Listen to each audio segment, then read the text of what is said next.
Badut yang menyeramkan, sebuah cerita dari Jepang. Ada 3 anak laki-laki yang sangat suka menonton film horor. Suatu hari, salah satu dari mereka menerima sebuah kiriman paket. Tidak ada perangko ataupun nama dan alamat pengirimnya di depan paket itu. Anak laki-laki itu tidak tahu itu dari siapa. Saat dia membuka paket itu, dia menemukan DVD di dalamnya. Tidak ada cover dan tidak ada judul di DVD itu. Dia berpikir itu mungkin dari temannya yang ingin bermain-main dengannya. Jadi, dia mengambil DVD itu dan pergi ke rumah temannya. Saat dia sudah sampai di rumah temannya, dia menjelaskan tentang DVD misterius itu. Tapi, dia tidak tahu apa yang akan dilakukannya dengan DVD itu. Jadi, mereka berdua mengundang teman mereka yang lain untuk menonton DVD itu. Saat mereka duduk di sofa dan mulai memutar DVD itu, mereka terkejut dengan apa yang mereka lihat. Ada badut menyeramkan yang duduk di sebuah ruangan. Di sebelah kirinya ada tempat tidur dan di sebelah kanannya ada lemari.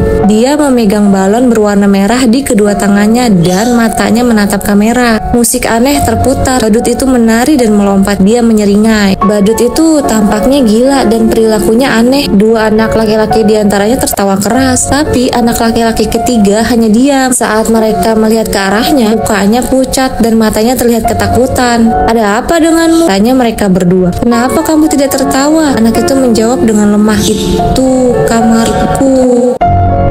Tuhan mengambil mereka."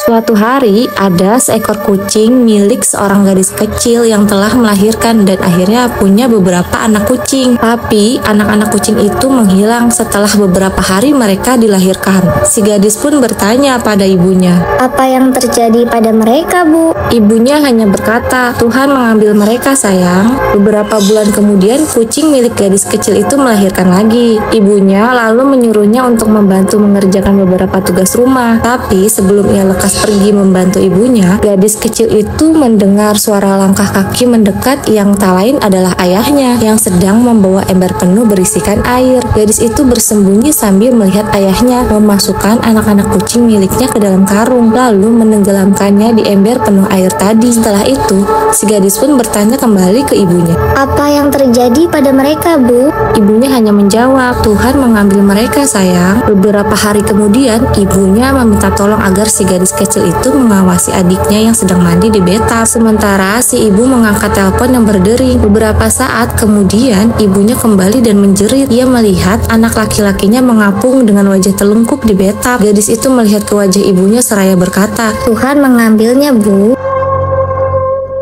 Slideshow. Cerita ini datang dari seseorang yang membeli kamera dengan harga miring di pasar lelang online. Awalnya, ia merasa senang karena kamera tersebut masih sangat bagus. Tapi, kejanggalan mulai muncul saat ia menemukan memory card di dalamnya. Berbekal rasa penasaran, ia mulai melihat satu demi satu foto di layar dengan mode slideshow. Foto pertama menampilkan sebuah paket dengan label nama dan alamat seseorang. Foto kedua, ia melihat mayat yang dibunuh dengan sadis. Rasa penasarannya pun lantas berubah menjadi kengerian. Di foto ketiga, ia kembali melihat foto paket dengan label nama dan alamat yang berbeda dan kembali menemukan mayat yang dibunuh dengan sadis di slide keempat. Begitu terus hingga foto ke-9 membuat si pemilik kamera baru mematung. Ia melihat foto paket dengan label nama dan alamat rumahnya. Jadi